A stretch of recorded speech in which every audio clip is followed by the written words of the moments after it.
నమస్తే,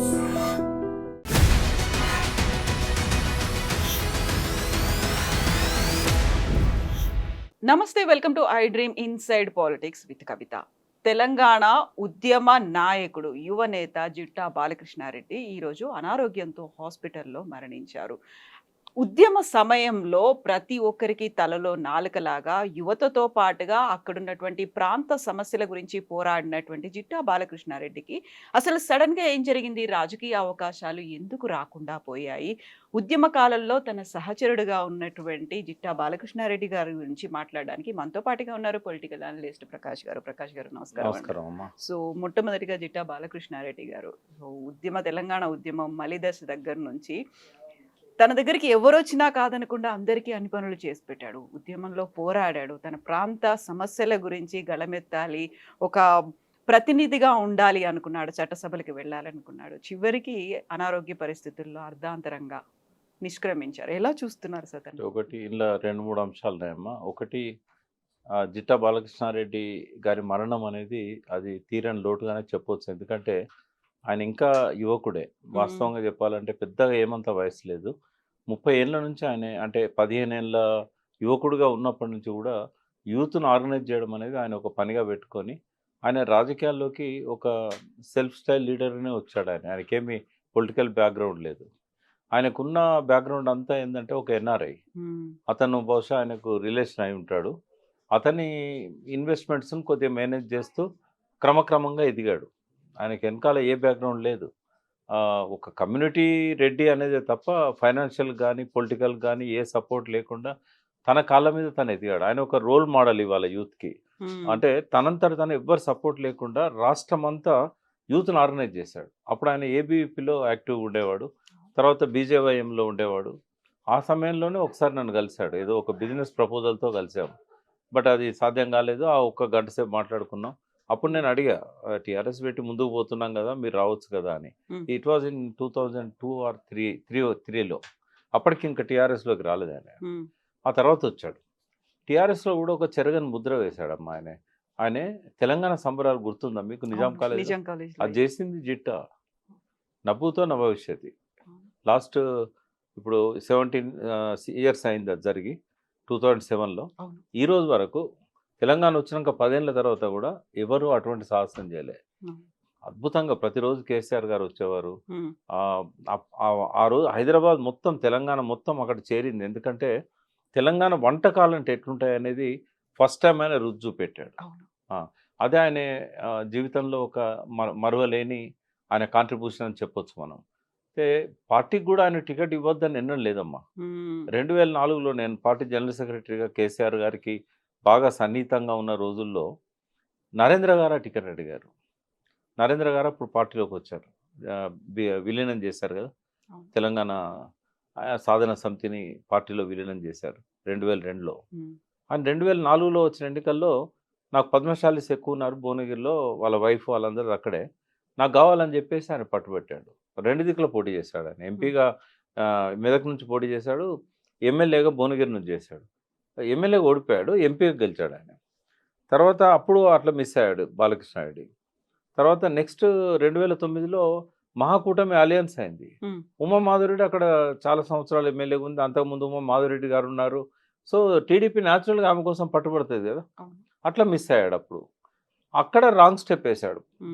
ఓపికతో ఆమెను సపోర్ట్ చేస్తూ అక్కడ పార్టీలో కీలకంగా ఉండి ఉంటే 2014లో తెలంగాణ ఫామ్ అయిన తర్వాత ఆయన ఎమ్మెల్యే అవసరమైతే మినిస్టర్ కూడా అయ్యేవాడేమో. జగదీష్ రెడ్డి గారు ఉన్నా కూడా ఆయన సూర్యాపేట ప్రాంతం కాబట్టి ఇద్దరికి ఇచ్చినా ఆశ్చర్యం లేకుండే. జిట్టా బాలకృష్ణారెడ్డి ఒక తిరుగులేని నాయకుడిగా ముద్ర వేసుకున్నాడు జిల్లా రాజకీయాల్లో.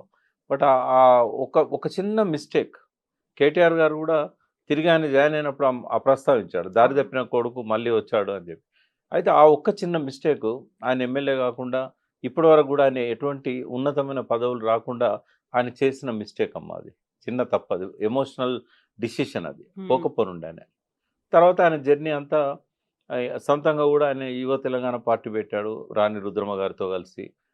ఏం చేసినా కూడా మళ్ళీ ఆ ప్రభావాన్ని ఆయన తిరిగి తెచ్చుకోలేకపోయాడు. బీజేపీలో కూడా ఆయన అందులో పోయిన తర్వాత కూడా ఆయనకు అనుకున్నంత గౌరవం లభించలేదు. ఆయన రూట్స్ అందులోనే ఉన్నాయి. వాస్తవంగా లైఫ్లో చాలా భాగం బీజేపీ, బీజేవైఎం, ఏబీవీపీలో గడిచిపోయింది. బట్ వాళ్ళు కూడా ఎందుకో ఆయనను రికగ్నైజ్ చేయలేదు.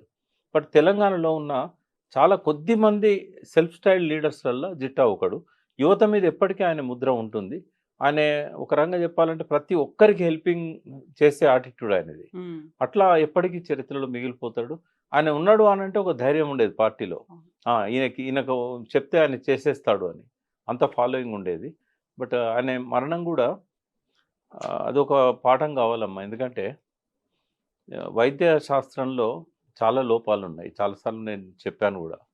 అంటే ఒక చిన్న ఇన్ఫెక్షన్‌ని ట్రీట్ చేయలేక మనం ఆయనను పోగొట్టుకున్నాం. హ్మ్. అంటే ఆ డాక్టర్స్ నెగ్లెక్ట్ చేశారని నేను చెప్పను గానీ, ఆహ్, ఎక్కడ మొదలుపెట్టాలో అర్థం కావట్లేదు ఈ డాక్టర్స్‌కి. ఏదన్నా ఒక ప్రాబ్లమ్ వస్తే ఒక ఎగ్జాంపుల్ చెప్తాను. ఆయన విషయంలో అట్లా జరిగిందా లేదా నాకు తెలియదు. మెడికల్ రిపోర్ట్స్ నేను చూడలేదు. బట్ ఇన్ఫెక్షన్‌తో చనిపోవడం అనేది అవసరం లేని ట్రీట్మెంట్ అని నాకు అనిపించింది. నేను విన్నంత వరకేందంటే ఫస్ట్ ఆ ఇన్ఫెక్షన్‌ను టీబీ అనుకున్నారు. హ్మ్. టీబీకి ట్రీట్మెంట్ స్టార్ట్ చేశారు. బట్ తర్వాత అది టీబీ కాదేమో అని అనుకున్నారు. హ్మ్. తర్వాత బయాప్సీ కోసం అది బ హెడ్‌లో ప్రాబ్లమ్ వచ్చిందని చెప్పి బయాప్సీ కోసం పంపించారు. ఆ బయాప్సీ కోసం నీళ్ళు తీసిన తర్వాత అతను సెమీ కోమాలోకెళ్ళిపోయాడు. తర్వాత ఆయన మాట్లాడలేని పరిస్థితికెళ్ళిపోయాడు. తర్వాత ఆయన బ్రెయిన్ డెడ్ అయిపోయింది. తర్వాత ఇంకా లాభం లేదమ్మా వెంటిలేటర్ మీద కూడా ఉపయోగం లేదు. తీసేయాల్సొస్తదని చెప్పారు. లాస్ట్‌కి వీళ్ళ కాన్సెంట్‌తోని వెంటిలేటర్ తీసేసారు. ఇమ్మీడియేట్‌గా డెత్ డిక్లేర్ చేశారు. అంటే ఇంత ప్రాసెస్‌కి కారణం ఏందంటే హ్మ్. చాలా సార్లు మీ ఐటీఎంలో గూడా నాగేశ్వర్ రెడ్డి లాంటి వాళ్ళ ఇంటర్వ్యూస్ నేను చూశాను. అయితే మొత్తం ప్రపంచం అంతా ఒక 5 ఏళ్ల నుంచి హ్మ్. అంటే అందరంటే అందరు గాదు. ఎవరైతే నిజంగా హ్యూమన్ కన్సర్న్ ఉన్న డాక్టర్స్ ఉన్నారో వాళ్ళు డిఫరెంట్‌గా పేషెంట్స్‌ను ప్రాబ్లమ్స్‌ను అనలైజ్ జేస్తున్నారు. ఒకటే ఉదాహరణ. ఏదైనా ఒక ప్రాబ్లమ్ వచ్చినప్పుడు హ్మ్. ఇప్పుడు ఒక మొక్కకు ఆకులు ఎండిపోతా ఉన్నాయి. ఆకులను ట్రీట్ జేస్తే ఆకులు మంచిగా కావు. అవును. ఆకులు నరికేసినా ఆ చెట్టుకి ఆ సమస్య పోదు. దాని సమస్యకు కారణం వేరులో ఉంది. ఈ సూపర్ స్పెషాలిటీస్ అనేటివి వచ్చిన తర్వాత ఆ ప్రాబ్లము సపోజ్ అది బ్రెయిన్ ప్రాబ్లమ్ అనుకోండి. బ్రెయిన్‌లో ట్రీట్ జేస్తారు. లంగ్ ప్రాబ్లమ్ అనుకోండి. లంగ్స్‌లో ట్రీట్ జేస్తారు. హార్ట్ ప్రాబ్లమ్ అనుకోండి. హార్ట్స్‌లో ట్రీట్ జేస్తారు. ఇది కిడ్నీ ప్రాబ్లమ్ అనుకోండి. నెఫ్రాలజిస్ట్‌లకు అప్పజెప్తారు కిడ్నీ ప్రాబ్లమ్ అని. వీటన్నిటికి మూలము రూట్ రూట్ కాజ్. ఎక్కడుంటుంది అంటే లివర్‌లో ఉంటుంది. హ్మ్. Liver గట్‌కు related. గ్యాస్ట్రోఎంట్రాలజిస్ట్‌లకు సంబంధం లేకుండా ఏ ఛాలెంజ్‌ను మనము దానికి సొల్యూషన్ చూడలేము. హ్మ్. ఈ నాలెడ్జ్ అనేది ఇప్పుడిప్పుడే ప్రపంచం అంతా స్ప్రెడ్ అవుతున్నది. ఇది ఎన్నడో 4000 సంవత్సరాల కింద భారతీయ వైద్య విధానంలో ఉన్నది. ఒక నాడి చూసి లివర్‌ని ఎట్లా ట్రీట్ చేయాలని ఆయుర్వేద వైద్యుడు ఆలోచించేవాడు. ఇన్నేళ్ల తర్వాత కూడా మళ్ళీ అలోపతి వైద్యంలో ఆ లివర్ గురించి గానీ, గట్ గురించి గానీ పట్టించుకోవట్లేదు.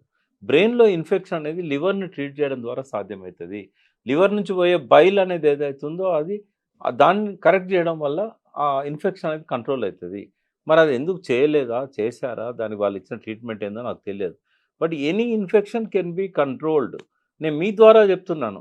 ఎటువంటి క్రానిక్ ప్రాబ్లమ్ అన్నా రాని, క్యాన్సర్ గానీ, హార్ట్ అటాక్ గానీ, బ్రెయిన్ న్యూరో రిలేటెడ్ గానీ, కిడ్నీ ప్రాబ్లమ్ గానీ, డయాలిసిస్ గానీ, ఫోర్త్ స్టేజ్ క్యాన్సర్ గానీ, నేను కనెక్ట్ చేయగలుగుతాను కన్సర్న్డ్ ఆల్టర్‌నేటివ్ మెడిసిన్ డాక్టర్స్. నేను కాన్ఫిడెంట్‌గా చెప్పగలుగుతున్నాను.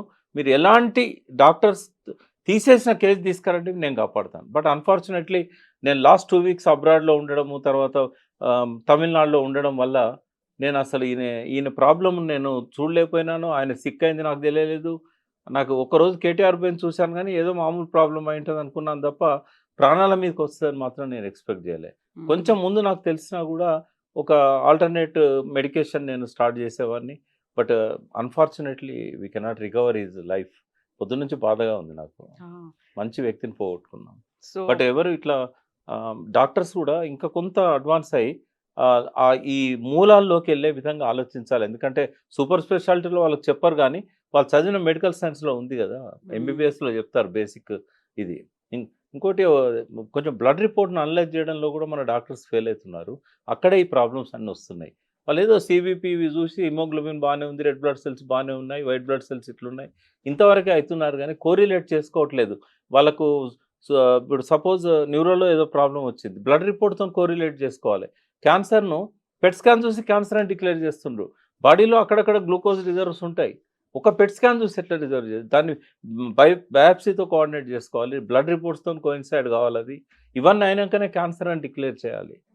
కాబట్టి ఇవన్నీ పొరపాట్లు జరుగుతా ఉన్నాయి. కాకపోతే డాక్టర్ల తప్పని నేను అనను.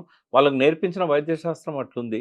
కొంత మన యాన్షియంట్ వైద్య శాస్త్రాన్ని గూడా కలిసి స్టడీ చేసినట్టయితే ఇటువంటి వాటిని ఓవర్‌కమ్ కావడానికి అవకాశం ఉంటది. ఇట్లాంటి గొప్ప ప్రాణాలను మనం కాపాడుకోవడానికి అవకాశం ఉంటది. బీఆర్ఎస్ పార్టీలో మళ్ళీ జాయిన్ అయిన తర్వాత 14 ఏళ్ల వనవాసం పూర్తయిపోయింది. తప్పిపోయిన చిన్న పిల్లోడు మళ్ళీ ఇంటికొచ్చినట్టుగా అనిపించింది అని కేటీఆర్ ఒక మాట అన్నారు. సో, వనవాసం పూర్తయిపోయింది. అయినప్పటికి కూడా తను అనుకున్నటువంటి ఒక లక్ష్యాన్ని చేరుకోలేకపోయారు జిట్టా. బాధపడ్డాడు. ఆయనే పార్లమెంట్ ఎన్నికలకు కొద్ది రోజుల ముందు నేను ఫోన్ చేశాను. ఎందుకంటే ఎక్కడ జిట్టా కనబడతలేడు. హ్మ్.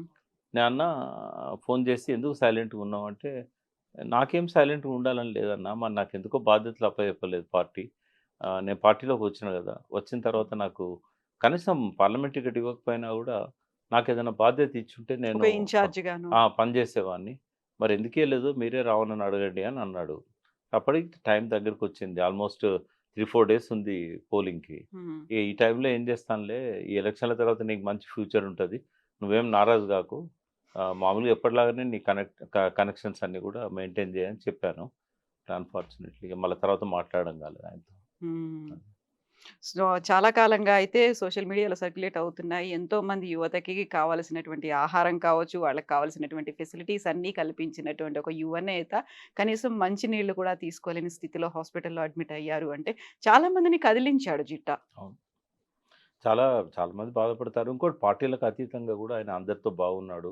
ఇవాళ ఒక్క టీఆర్ఎస్ వాళ్ళకే కాదు, బీజేపీలో కాదు, కాంగ్రెస్ అయినా ఎవరైనా కూడా ఒక తెలంగాణ ఒక గొప్ప యువ నేతను, ఒక నాయకుడిని భవిష్యత్తులో చాలా ఎన్నో ఉన్నతమైన పదవులకు అర్హుడైన వ్యక్తిని ఇవాళ తెలంగాణ పోగొట్టుకుంది. బాధాకరం. ఇట్లాంటివి జరగకుండా చూసుకోవాలమ్మా. కొంత వైద్య విధానంలో కూడా ఆలోచన రావాలి. ఒక హ్మ్. మంచి వ్యక్తి మన హాస్పిటల్‌లో చనిపోయాడనంటే వాళ్ళు కూడా రియలైజ్ కావాలి. ఇంకేం చేయాల్సి ఉండే అనేది చనిపోయినాక బాడీ ఇచ్చేయడమే కాకుండా, చనిపోయినాక రియల్ పోస్ట్‌మార్టం వాళ్ళ బ్రెయిన్‌లలో జరగాలి. ఇంకేం చేసుంటే ఆయనను బతికిచ్చేవాళ్ళం. నిజంగానే దీనికి పరిష్కారం లేకుండేనా? మనం ఏమన్నా రాంగ్ అసెస్‌మెంట్ చేశామా? హ్మ్. కొంత మన ఇంకొక విషయం ఈ సందర్భంగా చెప్తాను. ఈ మెడికల్ సైన్సెస్ అన్నీ గూడా అంటే ఎట్లయితే ఆయుష్‌లో అన్నిటిని విలీనం జేశారో, అట్లా ఒక ఇంటిగ్రేటెడ్ మెడికల్ సిస్టమ్ తెలంగాణ అంటే భారతదేశానికి కావాలమ్మా. ఇప్పుడు మోడీ కంటే ఇంకా రైట్ పర్సన్ ఎవరుంటారు? ఎందుకంటే భారతీయ సంస్కృతిని నేను పునరుద్ధరిస్తాను. నేను భారతీయ సంస్కృతికి ఒక ప్రతినిధిగా ఆయన చెప్పుకుంటాడు. పునరుద్ధరించాలనేది ఆయనకు బాగుంది. ఆర్ఎస్ఎస్ సిద్ధాంతం గూడా అది. మరి చరక సంహిత 4000 సంవత్సరాల కిందిది. ఆ! మన పతంజలి గాని, పాణినీయ వాళ్ళు ఇవన్నీ గూడా మనం ఇంటిగ్రేట్ ఎందుకు జేయట్లేదు? హ్మ్. నాడీ జూసి రోగం చెప్పగలిగే డాక్టర్లను నువ్వు తయారు చేయలేకపోవచ్చు. కానీ వెనకటి వైద్య విధానంలో ఉన్న గొప్ప అంశాలను అలోపతితో జోడించినట్టయితే జిట్టా లాంటి వాళ్ళని మనం పోగొట్టుకుపోయేవాళ్ళం గదా! అది ఎందుకు చేయకూడదు? కేవలం ఫార్మా కంపెనీల దయాదాక్షిణ్యాలకు వదిలేయడం కరెక్ట్ అయితదా? ఎంత ఒక చిన్న పొరపాటు హ్మ్. దేశ స్థాయిలో ప్రతి హాస్పిటల్‌లో ప్రతి డాక్టర్ చేసే ఒక చిన్న పొరపాటు చెప్తాను. ఇప్పుడు ఫీవర్ వస్తదమ్మా. హ్మ్. ఫీవర్ వస్తే వాళ్ళే చెప్తారు ఇది వైరల్ ఫీవర్ లాగా ఉన్నట్టుందని. వాళ్ళు రాసేటివి ఏంటి అమ్మా యాంటీబయాటిక్స్. వైరల్‌కిచ్చే డ్రగ్స్‌తోని బ్యాక్టీరియాని చంపగలుగుతారా? రెండోది యాంటీబయాటిక్స్ ఇస్తారు. యాంటీబయాటిక్స్ ఏం జరుగుతది? బ్యాక్టీరియాలు చచ్చిపోతాయి. గుడ్ బ్యాక్టీరియా పోతది. నీకు లోపల రోజు ఇమ్యూనిటీ ఎలా పెరగాలి? లోపల యుద్ధాలు జరుగుతుంటాయమ్మా. హ్మ్. మనం నిద్రపోయినా గూడా ప్రతి క్షణము మన మన బాడీలో కొన్ని లక్షల యుద్ధాలు జరుగుతా ఉంటాయి. హ్మ్. వేటికి మధ్య జరుగుతాయి? మంచి బ్యాక్టీరియాకు, చెడు బ్యాక్టీరియాకు మధ్య జరుగుతాయి. ఆ చెడు బ్యాక్టీరియాతో పోరాడే మంచి బ్యాక్టీరియాని చంపేస్తే వైరల్ ఫీవర్ ఎట్లా కంట్రోల్ అయితది? హ్మ్. ఆ! ఈ మధ్య కాలంలో కొంచెం వైరల్ డ్రగ్స్ వచ్చినాయి.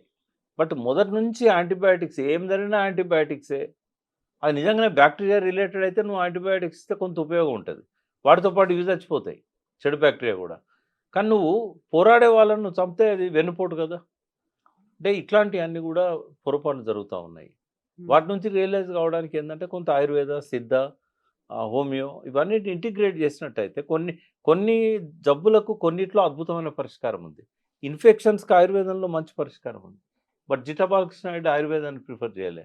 ఎవరైనా అంతే హాస్పిటల్ పోతే జాయిన్ అయితారు. అంటే ఇంటిగ్రేట్ చేసుంటారు డాక్టర్స్. ప్రతి హాస్పిటల్‌లో ఆయుర్వేద డాక్టర్స్ ఉండాలి. సెకండ్ ఒపీనియన్ కోసం ఆయనకు రిఫర్ చేయాలి. హోమియో డాక్టర్ ఉండాలి.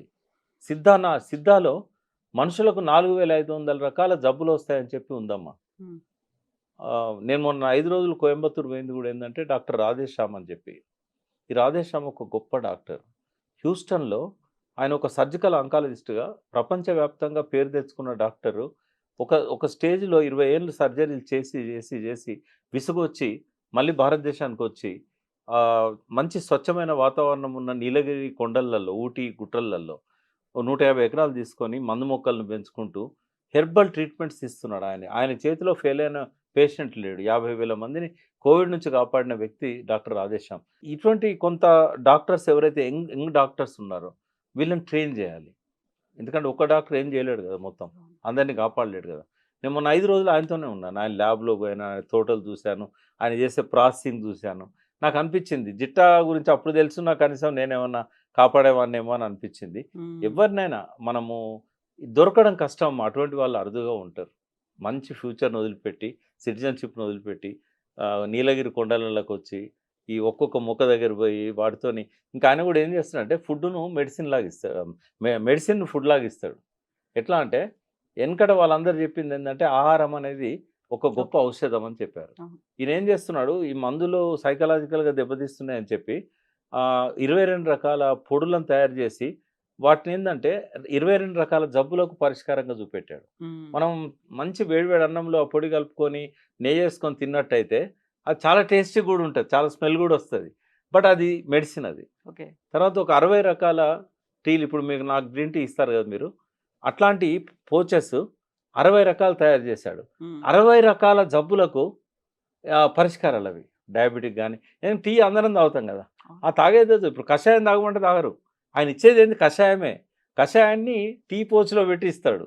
మనం మంచిగా లొట్టలేసుకుంటూ తాగుతాం పొద్దున, సాయంత్రం.